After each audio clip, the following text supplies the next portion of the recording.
By the way, good morning, good evening, good afternoon sa mga YouTube supporters po natin worldwide.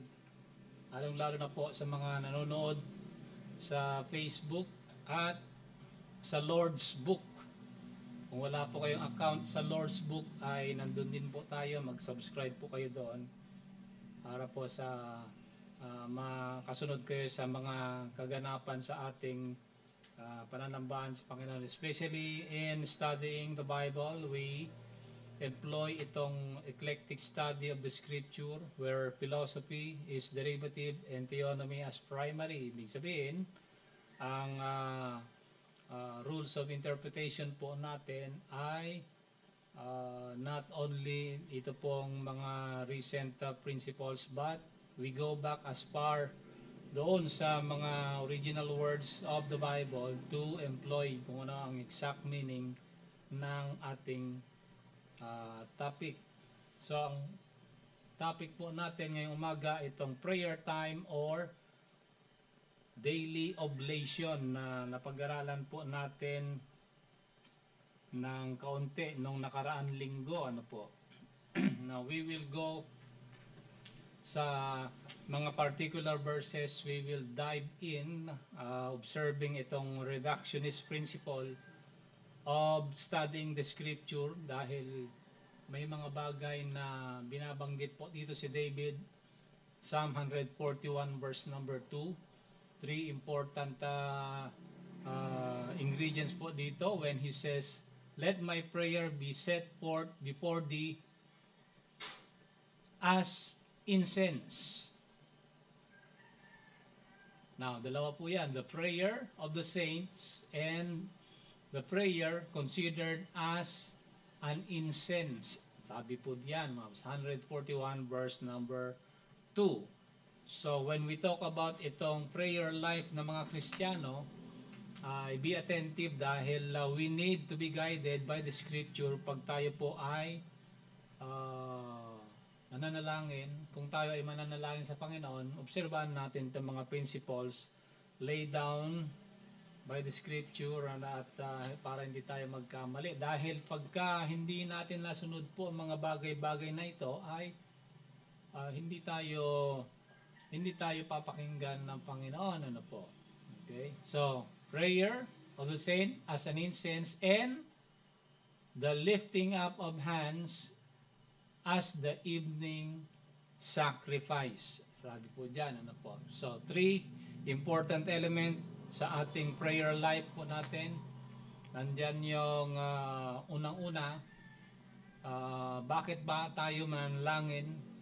Yung tamang pananalangin sa Panginoon. Bakit? So, that employ disposition. Ano ho? Pag sinabing disposition, yan po yung kondisyon ng puso natin na laging attentive or always in tune, laging naka-connect sa Panginoon. Ano po? Pag-aralan natin yan sa Psalm number 24. Ano po? Nang tanong ni David po doon, sino ba ang aakyat sa templo ng Panginoon at mananalangin? They that with, sabi niya, sinagot niya, they that with clean hands, okay, and escheweth evil. Ano ibig sabihin? Yung mga maiwas sa masama, ay mga taong binago na ng Panginoon sa kanilang mga puso.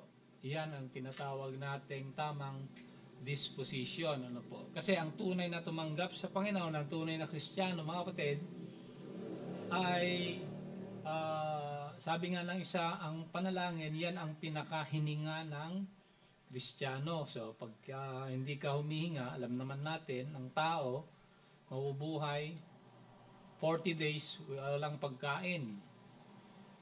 Bubuhay ka ng 7 days walang tubig.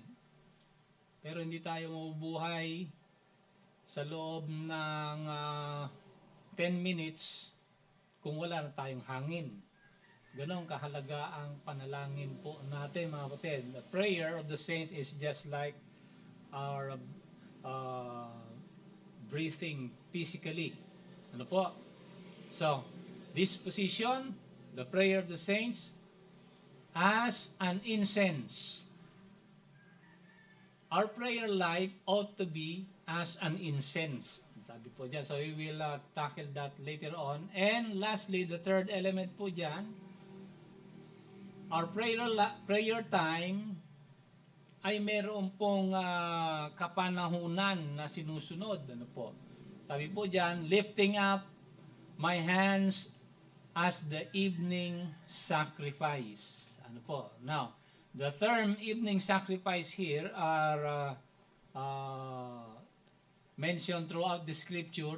They are used literally and figuratively. So we need to study this dahil when we talk about itong pananalangin po natin ay mahalaga po ito, especially ito sa Psalm number 51, itong prayer ni David, ano po, okay?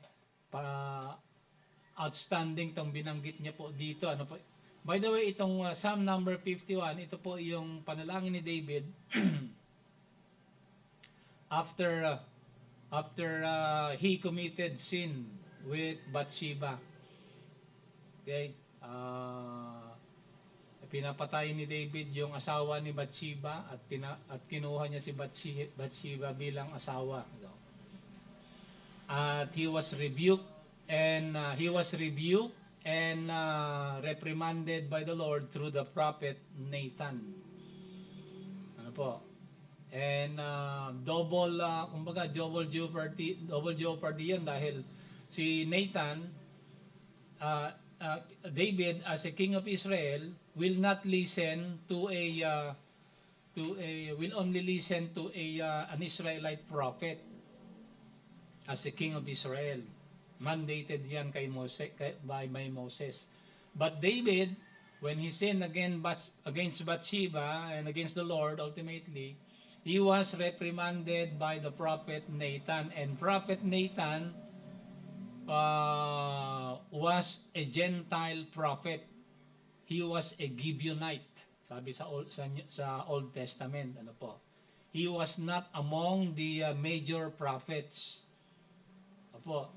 So, ibig sabihin, ang sabi ng Panginoon kay David, ikaw na pinili kong hari, ikaw na pinili kong bansa, ikaw na alam ang aking mga kautusan, ay ginawa mo pa ito.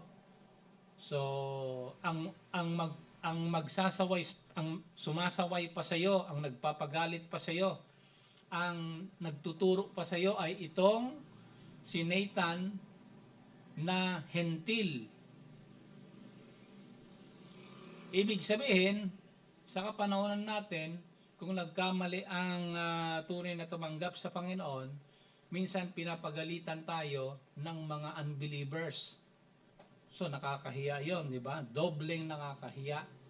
Ganun ang nangyari dito sa Psalm number 51. And so, ang statement ni David, sabi po niya diyan sa verse number 3, he acknowledged his transgressions and his sin is ever before me. Sabi niya, okay?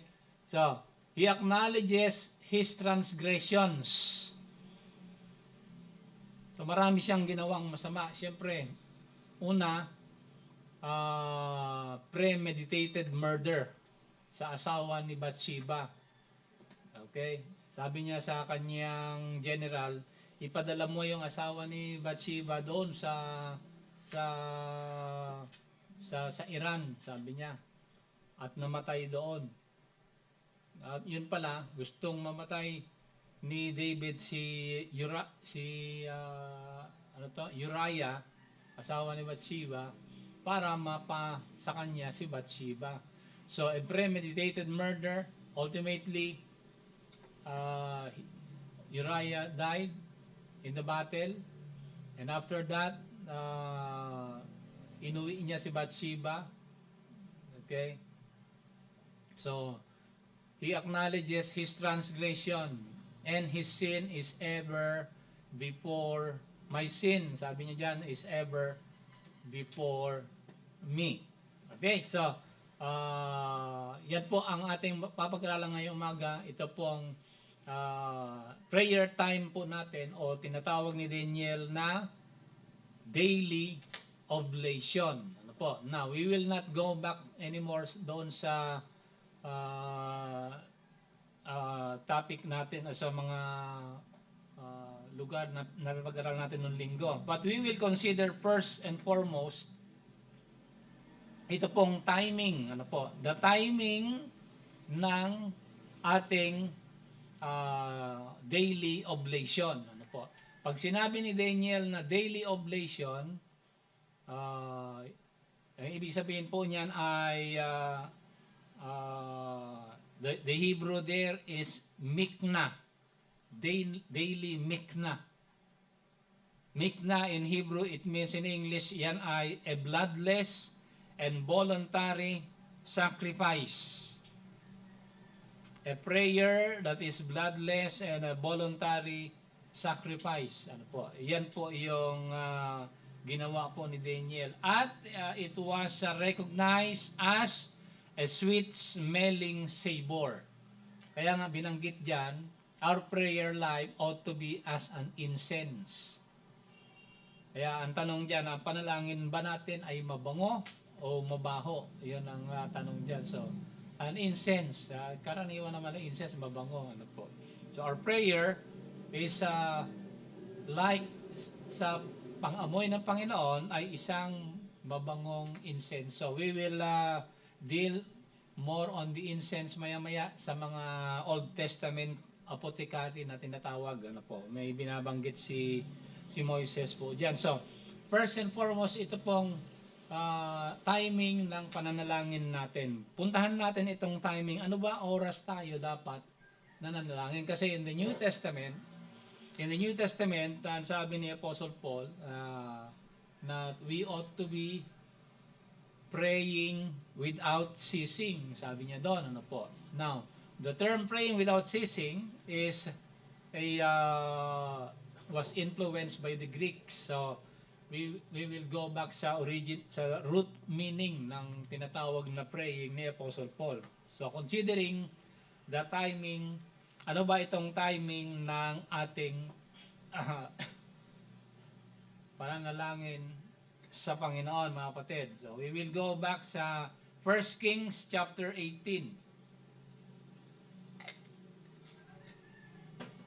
Let's see itong 1 Kings chapter 18, yung binabanggit ni prophet, sino ba to? Si prophet Elijah, I am not mistaken, sa 1 Kings. Shed your eyes sa inyong screen. Ano po? 1 Kings chapter chapter 18 verse number 36. Ito po yung encounter ni Elijah against the 450 Baal priests. Okay, saan na ba yun? 36, tama, verse 36. Okay, yan, okay. Now, alam natin yung kwento dito na pag-aralan natin nung linggo, ano po, na they went into Mount Carmel. Elijah challenged the 450 Baal priests. Ang sabi ni Elijah, mag-offer tayo ng sacrifice. Now, the prophets of Baal succumbed to the challenge of the prophet Elijah. So, they dressed the cow and they prayed from morning till noon. According dito sa 1 Kings chapter 18 na pag-aralan natin noong nakaraang linggo. Pagdating ng alas 12, wala pang sagot si Baal kasi ang sabi ni Elijah, ang Diyos na sasagot ng apoy mula sa langit, yon ang tunay na Diyos. Okay, yun yung challenge niya sa mga prophet. Kasi yung mga tao po dito, the nation of Israel, saan na ba yun? I'm not mistaken, balikan natin yung sitwasyon ng bansang Israel kasi may binabanggit po dito si Elijah. Ano po? Saan na ba yun? Ali ha, kasi mahalaga to, hanapin natin. Uh, if the Lord be God, sabi niya, follow Him. And if Baal be God, follow him. Sabi niya, saan na ba yung verse na yon?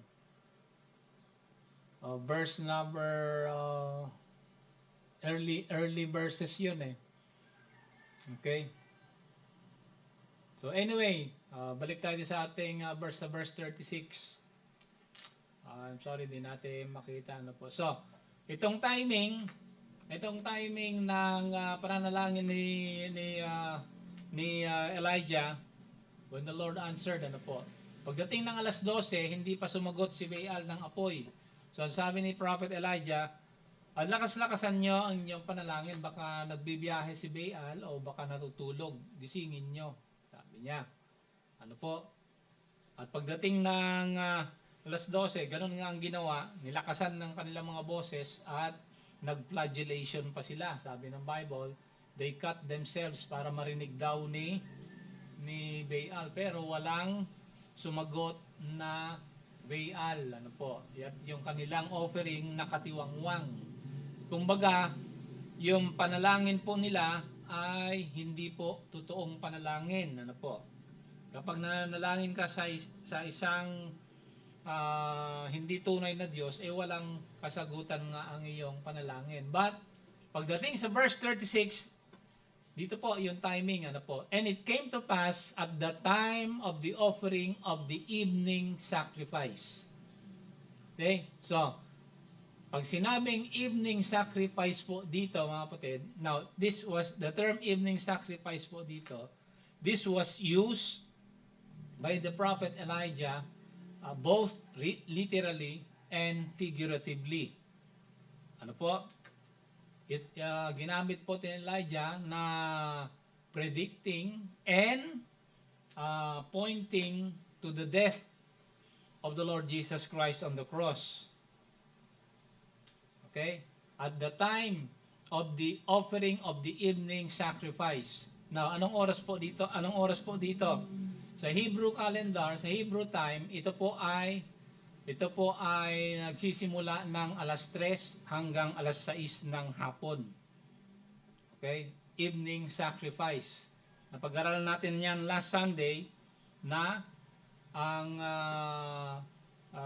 offering po nila tatlong klase, di ba? Meron silang morning, and then noon, and then evening sacrifice. Yung evening sacrifice, ito yung tinatawag ni Daniel na daily oblation. A prayer time, important time sa mga nakakilala sa Panginoon. Ano po? Now, we will not be dogmatic sa oras dahil ang sa ating kapanahunan, in the Old Testament, dogmatic sila dyan, yung oras dapat eksakto. Pero in our time, dahil the Lord Jesus Christ was offered already, yung pong readiness to pray and yung correct motive to pray of a believer ay always present. Kaya nga, number one element ng prayer natin is disposition. True disposition. Ano ibig sabihin po nun? Tama ang iyong puso, malinis ang iyong puso, at in tune sa Panginoon. Ano po? So, at the time of the offering of the evening sacrifice, Elijah prayed, ano po? Prayed unto the Lord God of heaven, the God of Abraham, Isaac, and Jacob or Israel, sabi diyan, and I am your servant. Hear me, O Lord, sabi niya sa verse 37, that these people may know that thou art the Lord God, and thou hast turned their heart back again. Bakit? Kasi itong bansang Israel ay tumalikod sa Panginoon, sumamba kay Baal. Now, itong si Baal, ito po ay dinodiyos ng mga Syrians, ano po, ng mga Ugarit na tinatawag, ano po. Ang proseso ng pananambahan kay Baal ay very graphic, hindi mahirap babanggitin, ano po. But if you will study, ay talagang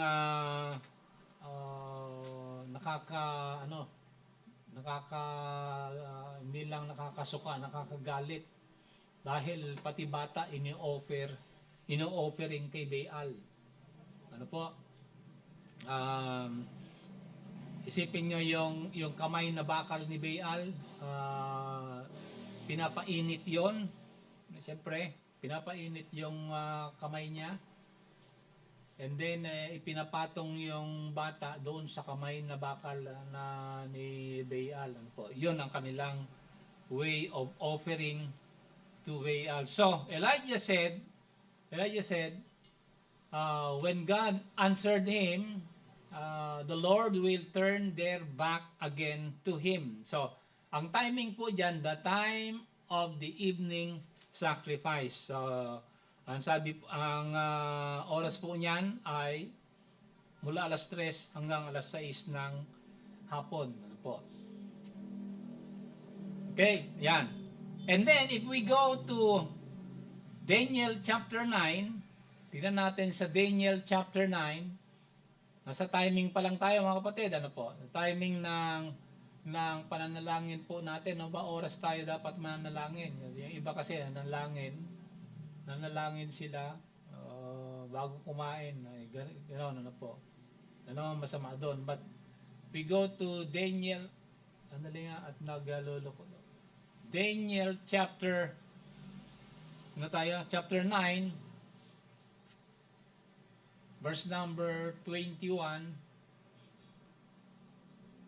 Ganito po, sinasabi po ng salita ng Panginoon sa verse 21. Okay, basahin natin. Yea, while I was speaking in prayer, even the man Gabriel, whom I have seen in the vision at the beginning, being caused of life, swiftly touched me about the time of the evening oblation. Ayan, hindi binabanggit. A time of evening sacrifice or the time of the evening oblation, alas 6 ng hapon. Ito yung oras na they offer sacrifice unto the Lord. Ano po? Okay, yan, binabanggit po dyan. Ano po? Sa Daniel 9:21. And then lastly, when we talk about itong timing ng ating pananalangin sa Panginoon, Ezra 9 verse number 5. Sa kapanahon naman ni Ezra,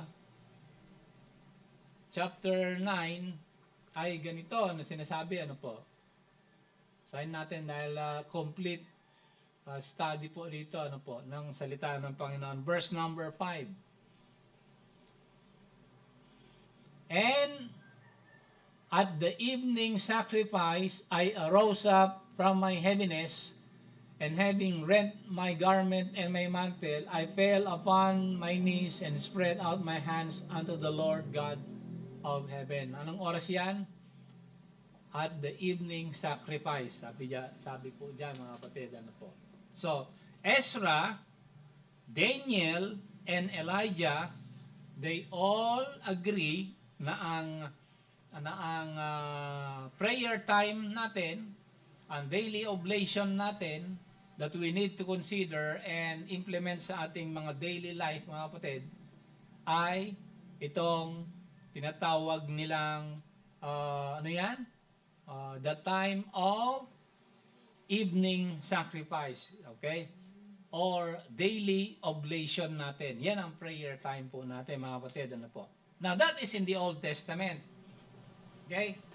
What about in the New Testament? Baka naman sabihin natin, baka naman mali o iba naman sa New Testament. So puntahan natin yung mga New Testament. Dapat meron ding counterpart niyan, okay? So, let's go to the New Testament. Yan ang in the Old Testament. But we'll go to Acts chapter 3 in the New Testament and see kung ano yung timing ng pananalangin po dito. Acts chapter 3. Take a look at chapter 3 ng Acts, verse number 1. Verse number 1. Okay, now Peter and John went up together into the temple at the hour of prayer, being Ano yung oras ng pananalangin daw nila sa templo? Being the ninth hour. Now, pag sa atin yan, sa Western thinking, pag sinabing ninth hour, alas 9 ng umaga. Tama, di ba? Alas 9 ng umaga, ninth hour eh. Okay? Pero iba ang timing po sa Hebrew, ano po? Okay? Ang first hour nila nagsisimula sa alas 6 ng umaga. Yung pagbukang liwayway, kapag pag we are going to compute legally ang araw sa kanila, ano po?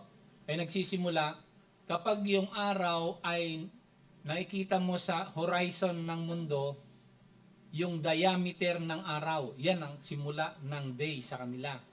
At ang paglubog ng araw, kapag yung diameter ng araw ay nakikita mo sa horizon ng mundo. Okay? Yun ang ending ng araw sa kanila. Ano po? Now, so, ang first hour dito ay from magmula alas 6, ang first hour hanggang alas 7. Yan ang first hour. Therefore, ang 9th hour dito ay anong oras? Alas 3 ng hapon. Okay? Alas 3 ng hapon. Ayan ha. So, the hour of prayer. Tingnan nyo ha. In the Old Testament, kay Elijah, kay Daniel, kay Ezra, yung tinatawag nating evening sacrifice po nila, okay? Past midday,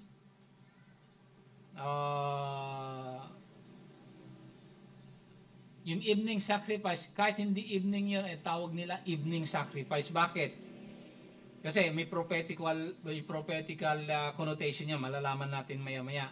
Bakit tinawag na evening sacrifice yung kay Elijah, Daniel at saka kay Ezra? May araw pa noon, hindi pa naman gabi.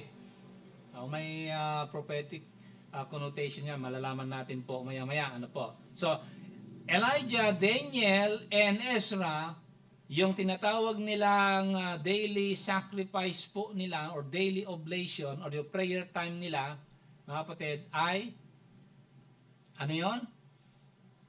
During the time of the evening sacrifice, alas 6 ng hapon. Okay, pero dito sa New Testament, ang sabi po diyan, Peter and John went up together in the temple of the hour of prayer, being the 9th hour. Alas 3 ng hapon. Simula ng pananalangin po nila. Ano po? Okay? 9th hour. Mamaya natin i-reconcile yan. Pero Acts chapter 10 verse number 3, more than once, ano po ito, binanggit po itong 9th hour. Pero dito sa chapter 10, kapanahonan ni Cornelius, verse number 3. Tama ba? Verse number 3. Asa number 3? Ito. Okay. Cornelius was praying. He saw a vision evidently about the 9th hour of the day. Tingnan nyo ha. The 9th hour of the day. Okay. So, alas 3 ng hapon yan. Po. And then, this was confirmed dito po sa verse number alas 3, nagpe-pray si Cornelius. Pero si Apostle Peter, pagdating sa verse number 9, tingnan sa verse number 9, verse number 9,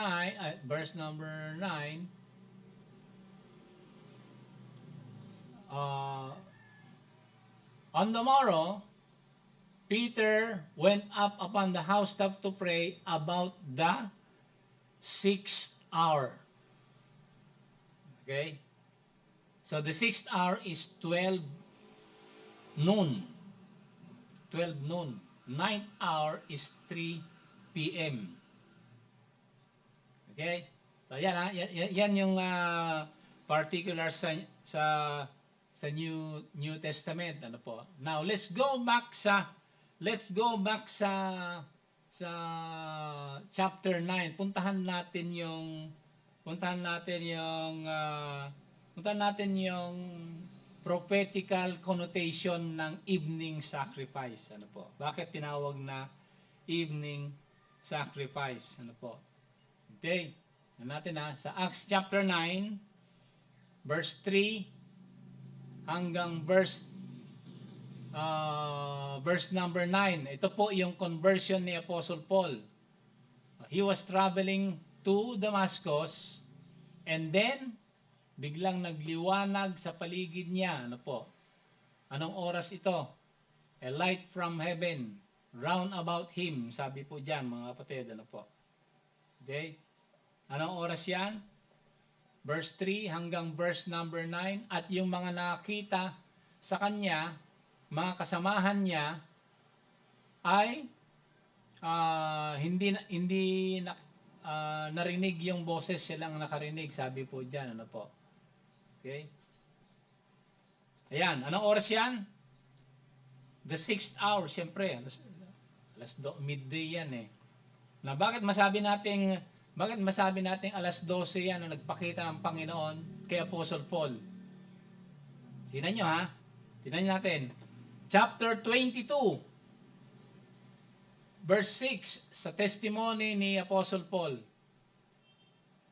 22, verse number 6. Ayan. And it came to pass that as I made my journey and was nigh unto Damascus about noon.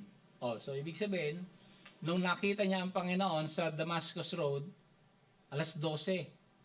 Kasi according sa kanyang testimony, about noon, sabi niya dito, suddenly, there shone from heaven a great light round about me. Now, hindi lang isang beses binanggit ni Apostle Paul yan. Ano po? Okay? Inulit pa niya yan sa kanyang testimony kay King Agrippa sa Acts chapter 26, verse number 12 and 13. Tingnan natin. 12 and 13. Whereupon I went to Damascus with authority and commission from the chief priest at midday. Siyempre, alas 12. I saw in the way a light from heaven about the brightness of the sun shining round about me, and then which journeyed with me. Now, tingnan niya ano po. Ano nakita ni Apostle Paul dito? If we go back sa Acts chapter 9, ang nakita ni Apostle Paul, ang Panginoong Hesus nakipag-usap sa kanya. Okay? During the time of the evening sacrifice. Pag sinabing evening sacrifice, magmula po yan ng alas 3 hanggang alas 6. Okay? Pero doon sa encounter ni Elijah with the prophets of Baal, the time of the daily oblation is 12 to 3. Bakit ganon? So we will reconcile that if we can reconcile that if we go to Matthew 27. Tingnan natin sa Matthew 27. Ano po? Yung mga alleged discrepancies po dyan. Matthew 27. Tingnan natin.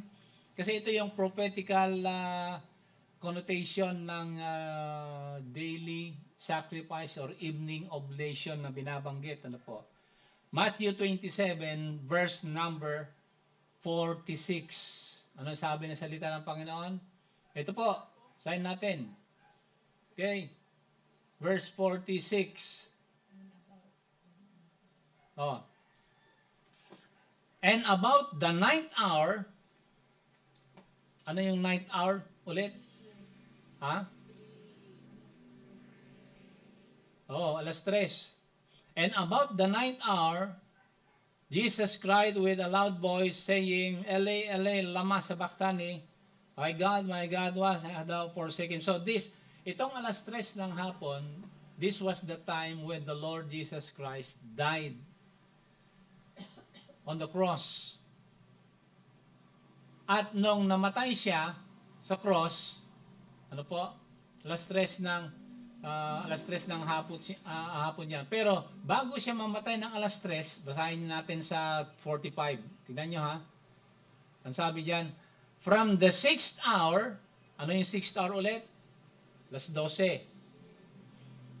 There was darkness all over the land unto the 9th hour. So magmula alas 12 hanggang alas 3, dumilim ang paligid. Ito po yung prophetic fulfillment ng tinatawag nating evening sacrifice. Ano po?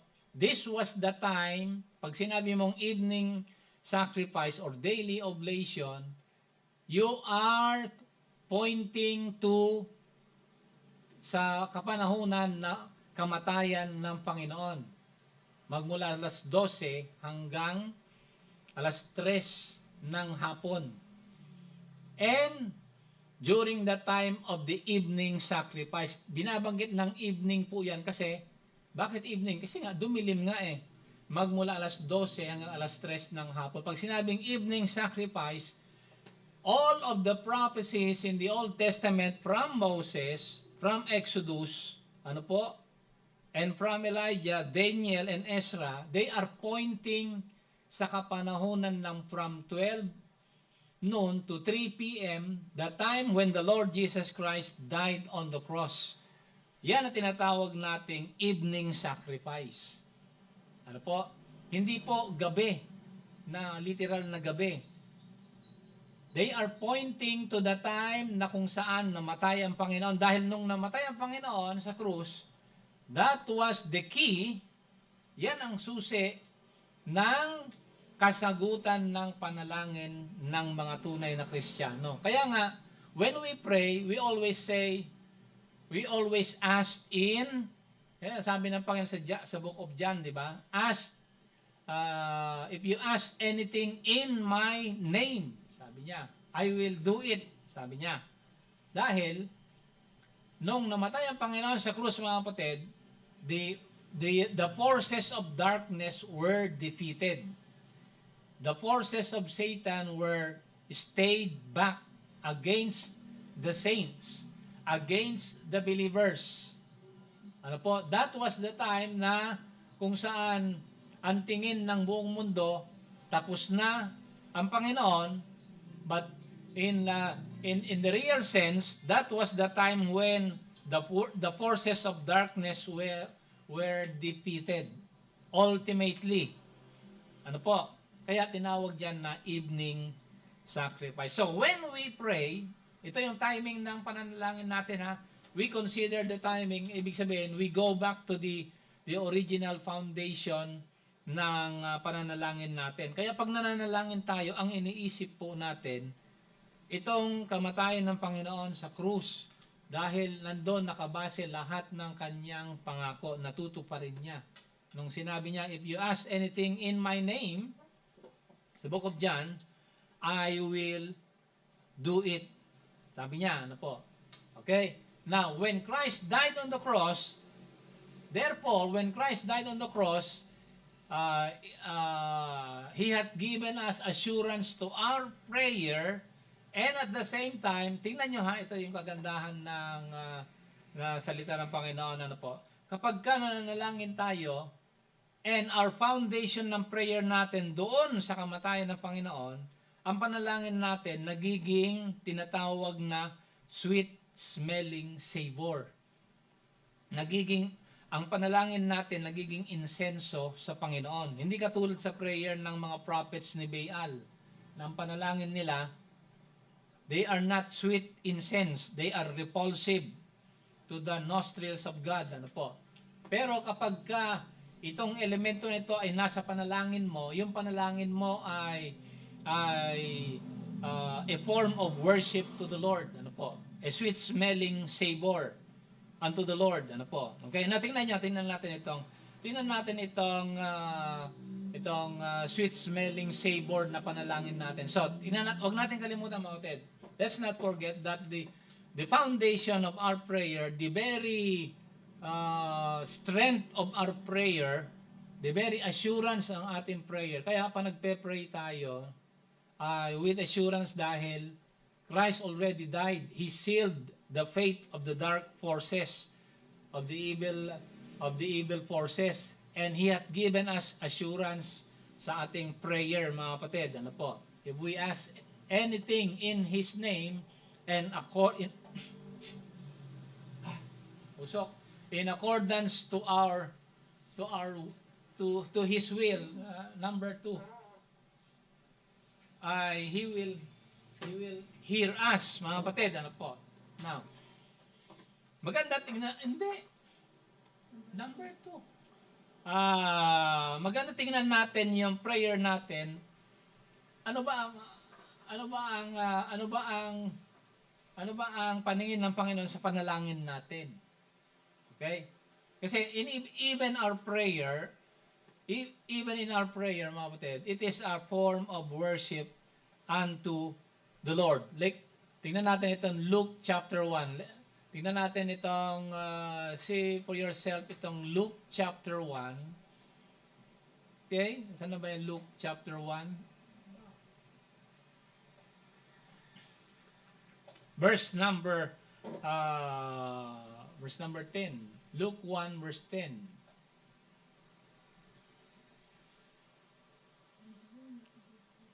And the whole multitude of the people, the nation of Israel, were praying about the time of incense. Di na naman ha. Okay? Ano itong time of incense na ito? That is the time of the daily oblation. Ano po? That is alas 6 ng hapon. Okay? Alas 6 ng hapon. Now, lagpas na tayo sa timing. Sabi natin kanina 12 to 3. Yung prayer time or evening sacrifice. Prophetically, that is 12 to 3. Kasi you are basing on the death of the Lord Jesus Christ on the cross. So prophetically, totoo 'yon. But literally, legally, sa commandment ni Moses, that is 6 p.m. Time of incense. Ano itong time of incense po nito na ginagawa po nila in the temple? Ano po? Ano itong time of incense na ito? Tingnan natin yung pamamaraan nila, ano po, yung not just the time, ano po, but yung incense po nila. Ano ba yung offering nila? Before we do that, tingnan natin yung sinasabi ni let's not forget, sinasabi ni David, di ba? The time before as an incense, yung prayer natin. Okay? So our prayer is like an incense. The lifting up the hands in the evening sacrifice. Sabi niya po dyan, ano po. So, nagkakaisa po tayo dyan, ano po. Now, let us also read itong aklat ng Revelation to enforce itong tinatawag nating incense natin. Ang pananalangin natin ay isang insenso. Ano po? Okay. Revelation chapter 5. Chapter 5 ba ito? Hindi. Chapter 5. Verse number 8. Let's see. Verse number 8. Tingnan nyo. Sabi ng salita ng Panginoon. Ano po? Okay.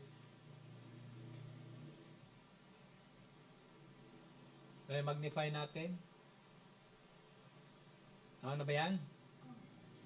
And when he had taken the book, the 4 beasts and the 24 elders fell down before the Lamb, having every one of them harps and golden vials full of odors, which are the prayers of saints.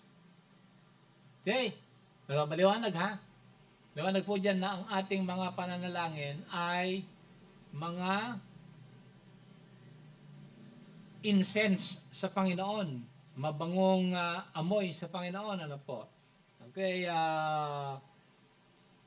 ito ay chapter 5 verse 8. Ano na sinasabi sa chapter 8? Sa chapter 8, verse number verse number 3, tingnan natin sa verse number 3. Tama ba? Sabi diyan, ay, lumaki. Baka natin. Ayan. Chapter 8, verse 3. And another angel stood at the altar, having golden censer, and there was given unto him much incense, that he should offer it with the prayers of all saints. Okay? So, ang mga panalangin natin ay form of worship unto the Lord. In a sense na nandun yung number one element, which is recognizing yung death ng Panginoon para doon sa krus, mga kapatid. Ano po? Okay.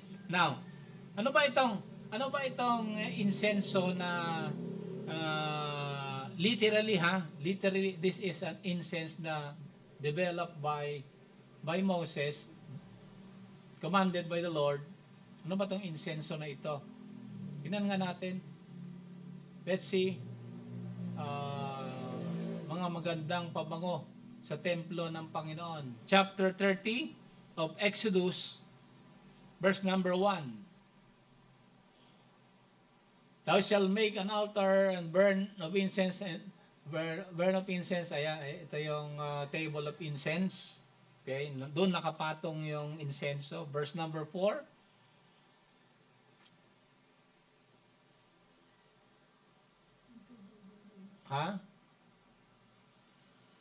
Okay, ito yung mga elements niya. Altar of incense, verse number 7 and 8. Aaron shall burn thereon sweet incense every morning. Pansinin nyo every morning, and he dresseth the lamps, and shall burn upon it. Sabi dyan, ano po? Okay.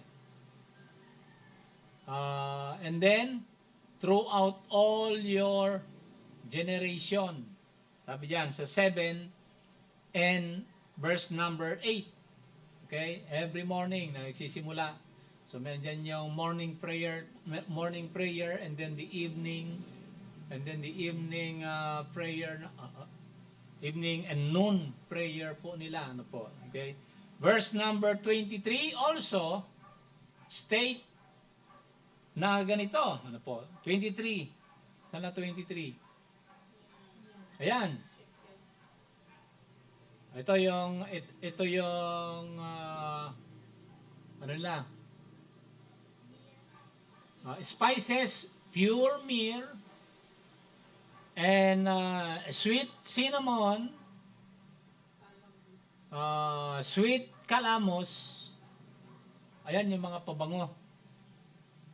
Okay? Hanggang verse 24 actually yan eh. Sa verse 24, cassia leaves, and an olive oil. Ayan, pinaghahalo-halo yan. Yan yung kanilang incense. Hanggang 37 actually yan, mahaba yan. But tignan natin sa lastly, verse 37. And as for the perfume which thou shalt make, ye shall not make to yourselves according to the compositions thereof. It shall be unto thee holy for the Lord. So itong pabango na ito, pabango lang to para sa Panginoon, hindi pwedeng gamitin sa iba. So yan yung sweet smelling savor na binabanggit. Ano po? Okay? Na kinakailangan na legal basis niyan, ano po. At ultimately sa aklat ng Malakay, natin sa Malakay chapter 1 verse number 11. Ano sinasabi po dito sa verse number 11? 11.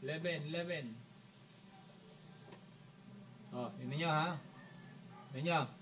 From the rising of the sun, that's the morning, and unto the going down of the same, that's the evening, ano po, shall be great among the Gentiles, and every place incense shall be offered unto my name, and a pure offering for my name shall be great among the heathen, saith the Lord of hosts.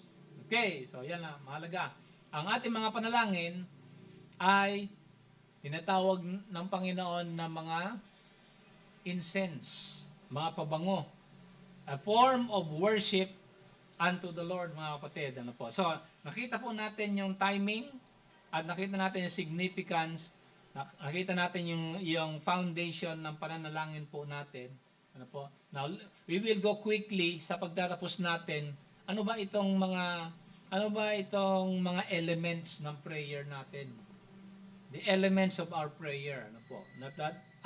That was outlined dito po sa Daniel chapter 9. Kasi sa Daniel chapter 9, nandito yung tinatawag na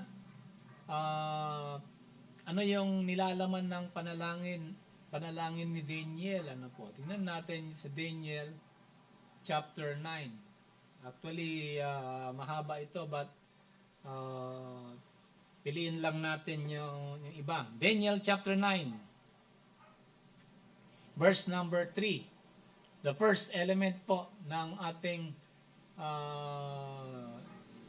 daily oblation. Ano sabi dyan? Sa Daniel 9 verse number 3. Number 1. One element. Ano po? Okay. Also, nandiyan na po tayo. We recognize the death of the Lord Jesus Christ. Yan po ang foundation and key ng ating prayer. We ask everything in His name. He will do it. Pero ito yung tinatawag nating papaano mo gawin. Ano yung nangyayari sa puso ng Kristiyano kapag nanalangin? Yung kaalaman na ang Panginoon namatay sa krus para po sa atin, susi ng mga panalangin natin is only for kumbaga sa utak lang natin po yon, naalaman po natin. Pero itong elements po sa Daniel chapter 9, prayer ni Daniel, ito yung mga nangyayari sa puso natin. Ano ba talaga ang nasa puso natin? Alam na natin ano yung nasa kaisipan po natin, mga kapatid. What should be in our mind when we pray. But today, sa Daniel chapter 9, what should be in our hearts when we are praying to the Lord? Number 1, we should be setting our face to the Lord God. Number 1 po yan. Opo. Your heart must be bearing, not only bearing, but your heart, ang puso po natin, dapat po pinapangunahan, pinag-aharian, yan po ay trono ng ating Panginoon. Wag sinabi niya, when Daniel said, I set my face unto the Lord God, to seek by prayer and supplication with fasting and sackcloth and ashes. Okay? Now, tingnan nyo ha. Tingnan natin ito. Okay? Ito yung mga intangibles, kumbaga yung spiritual part ng prayer. Number 1. First and foremost, again, let me repeat, the disposition of the heart ay number 1 po yan. The motive of the heart is number 1 when we are praying. Ano po? True motive. I set my face unto the Lord God, the intangible part of prayer. Ano po? Sumusunod dyan yung pinatawag dyan prayer, supplication, fasting, and sackcloth and ashes. Yan yung mga physical aspect. Ano po? Pwede mong hindi gawin yung physical aspect kasi mga propeta noon pag nagpe-pray sila, okay, umuupo talaga sila sa abo at nagpa-fasting, hindi kumakain yan. Okay? Pinapahirapan ang sarili. Para patunayan na sila nga ay they are seeking the face of the Lord God. Ano po? So, Una po yan, mga kapatid, ano po? Yung enthronement ng Panginoon sa ating mga puso. Kaya nga, ang sabi po, ang sabi po ni David, di ba? We go back to sa the book of Psalm. Saan na ba yung Psalm? Psalm, di mo makita yung Psalm? Uh, Psalm, the book of Psalm, na number 24. Ano sabi ni David po dito? Ano po, mga kapatid? 24. Yan. Okay, napag-aralan na po natin to ang Psalm number 24 eh. Okay. But, balikan natin. Ano ba sinasabi ni David dito? Verse number 1. The earth is the Lord's and the fullness thereof, the world and they that dwell therein. Sa bandang baba, sabi po dyan, ano po? Ano to? Lift up your heads, O ye gates, and be ye lift up, ye everlasting doors, and the King of glory shall come in. And this King of glory, mighty in battle, sabi po dyan, the Lord of hosts. Ano po? So, ibig sabihin, ito po yung enthronement ng Panginoon sa ating buhay. Siya po ay dapat naghahari sa ating buhay. At kaya nga, tingnan nyo itong pabalik-balik tayo kay Daniel dahil ang daming elements kay Daniel na dapat nating mapulot pagdating sa pananalangin. Sa Daniel chapter 6, also verse number 10, ang sabi niya, ano po, ito. Now when Daniel knew that the writing was signed, ito yung presidential decree na pag-aralan natin, na bawal manalangin sa kanino mang Diyos maliban kay Marduk, Diyos ng mga Babylonians, sa loob ng isang buwan. It was signed into law. When Daniel knew it, he went into his house, diba? He went into his house, sabi diyan, and his window being opened in his chamber toward Jerusalem, he kneeled upon his knees 3 times a day. Okay? Now, andyan na yung present na yung tinatawag nating daily oblation dyan na ginagawa ni Daniel. Ano po? That is morning, noon, and at night. Okay? Ano bang verse yan? Napag-aralan natin sa Psalm 51. If I'm not mistaken, that was Psalm number 51. Ano po? Ano bang verse yun? Sa Psalm number 51. Verse number hindi, I'm sorry, 51 ba sinabi ko? Psalm 55 verse 17. Okay? Sabi niya, Psalm 55:17. Tignan nyo binabalikan natin dahil kinakailangan masigurado natin itong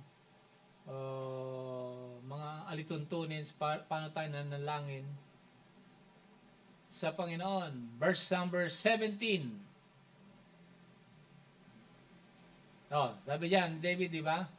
Evening, morning, and at noon will I pray and cry aloud, and he shall hear my voice. Okay, so Daniel prayed upon his knees 3 times a day. Sabi po diyan, mga kapatid, ano po? Okay, so ayan yung tinatawag nating enthronement ng Panginoon.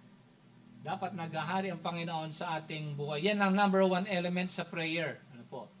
Second element ng prayer po natin, not only enthronement of the Lord in our heart, dapat naghahari ang Panginoon Yesus sa ating puso.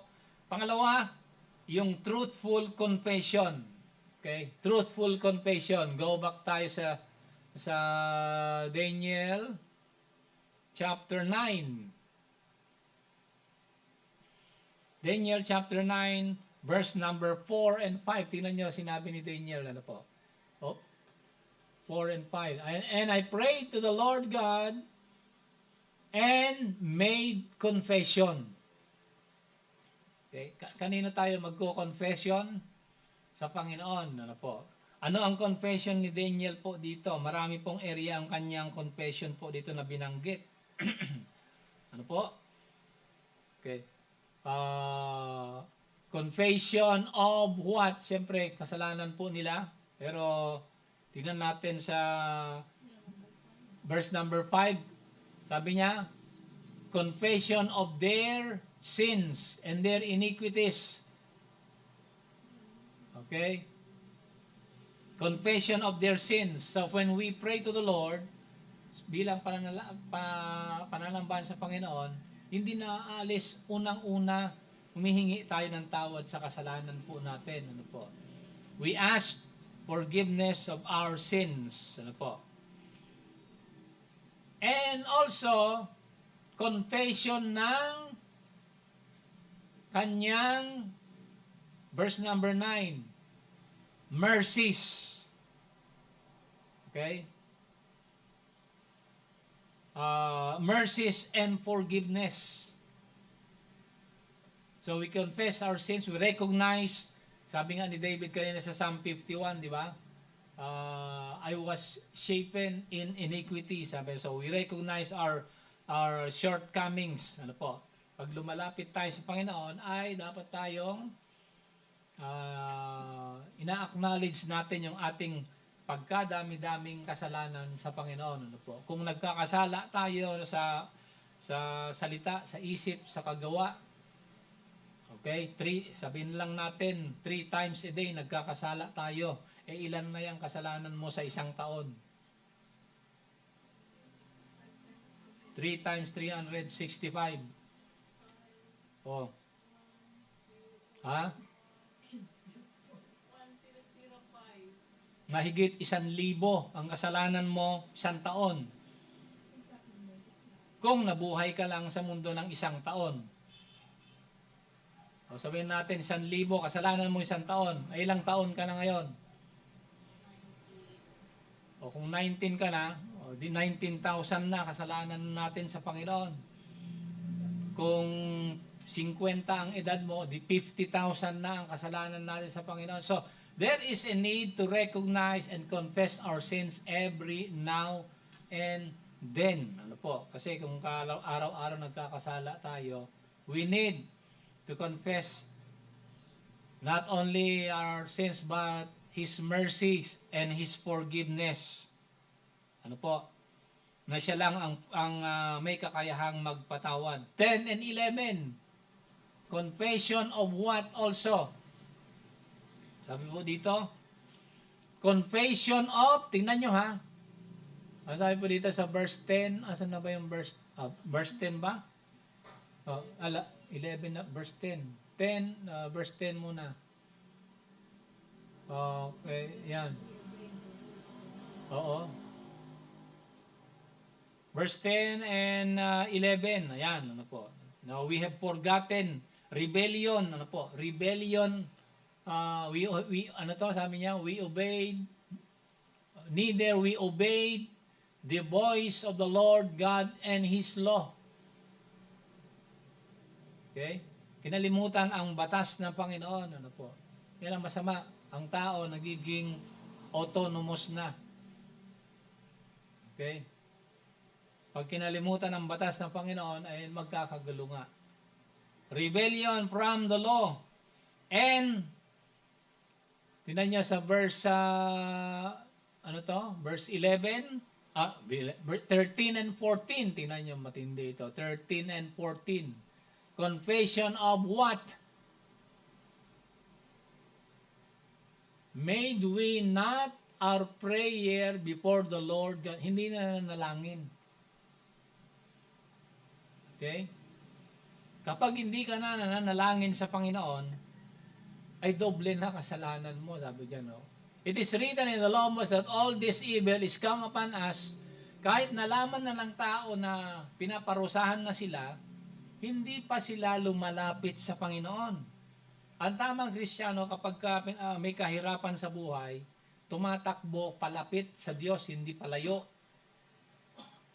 Kaya dito, sabi po dito ng mga ni Daniel, dumaan po kami sa kahirapan, sabi ni Daniel, pero hindi kami lumapit sa iyo. Sabi niya, di ba? We made yet made we not our prayer before the Lord our God. Okay. The lack of prayer and disobedience. Ano po? Ayan, okay, that we might turn from our iniquities, disobedience.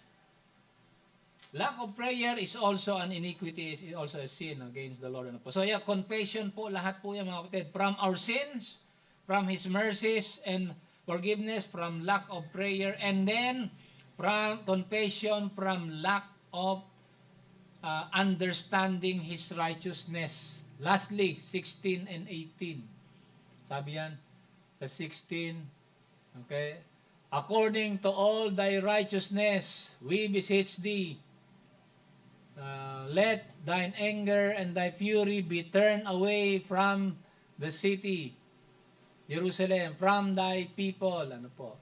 At sa verse number 18, ang sabi dyan, sa verse 18, okay, not, for we do not present our supplications before thee for our righteousness, but for thy great mercies. Ano po? Yan po yung three important elements sa ating pananalangin. Ano po? Enthronement of God in our lives, yung truthful confession po natin na mga binanggit natin, and understanding His righteousness and His mercies. Nandiyan nakasalalay ang ating pag-asa, mga kapatid, na mapatawad ng ating Panginoon. So, in our closing, sa summary po natin, we studied yung timing ng prayer. We studied yung prophetical connotation. It will lead us way to the Lord Jesus Christ in His death. And in His death, the object of our prayer, ang ating mga prayer po ay was transformed into a what? Sweet smelling savor. Mabango ang langit kapag ang mga Kristiyano ay nananalangin daw. Ano po? So, kapag nangangamoy ang Kristiyano, kulang sa panalangin. Ibig sabihin, ano po? So, kung habang dumadami ang panalangin mo sa Panginoon, lalo tayong bumabango. Just like Daniel. He knelt upon his knees 3 times a day. Sabi po dyan. And prayed and gave thanks before his God as he did. Tingnan nyo ha.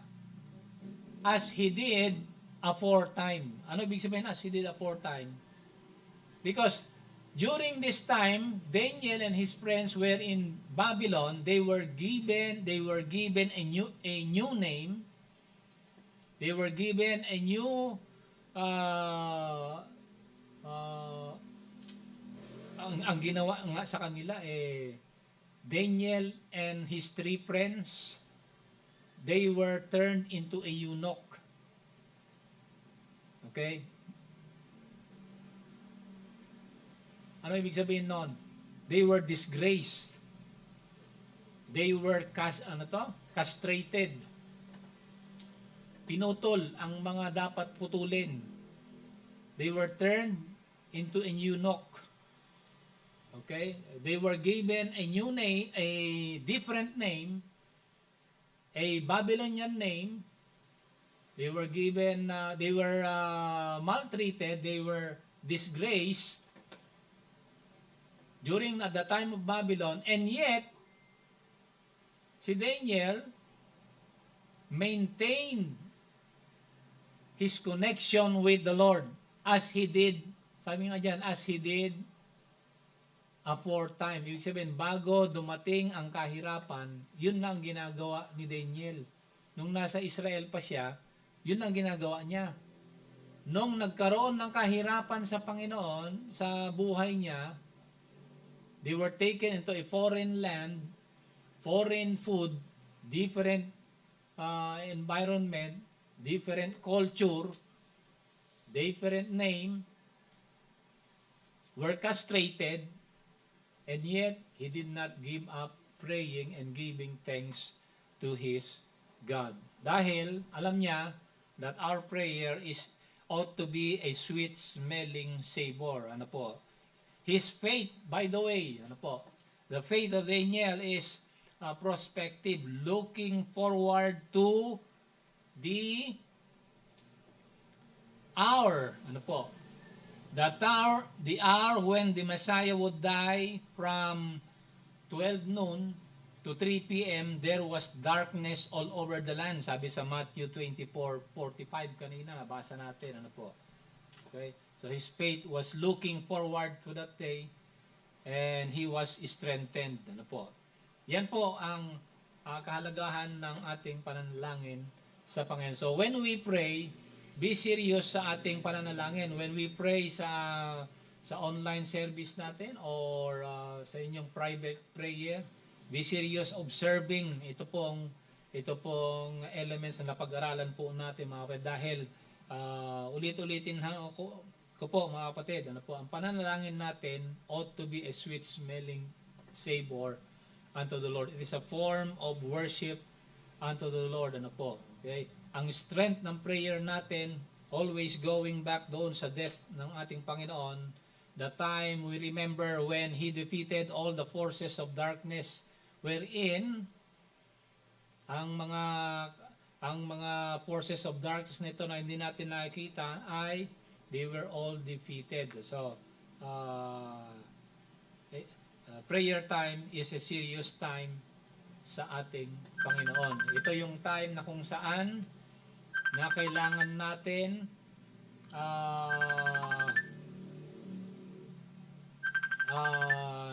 tumanggap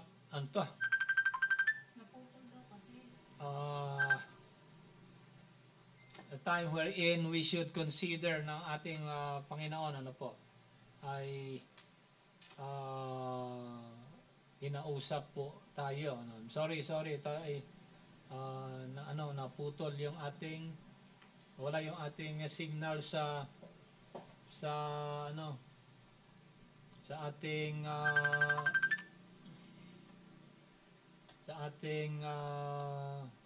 online service po natin mga kapatid. Okay, so dito na po tayo magtatapos. Sorry sa mga nasa YouTube channel po natin. So we'll see you again next Sunday sa ating pag-aaral po.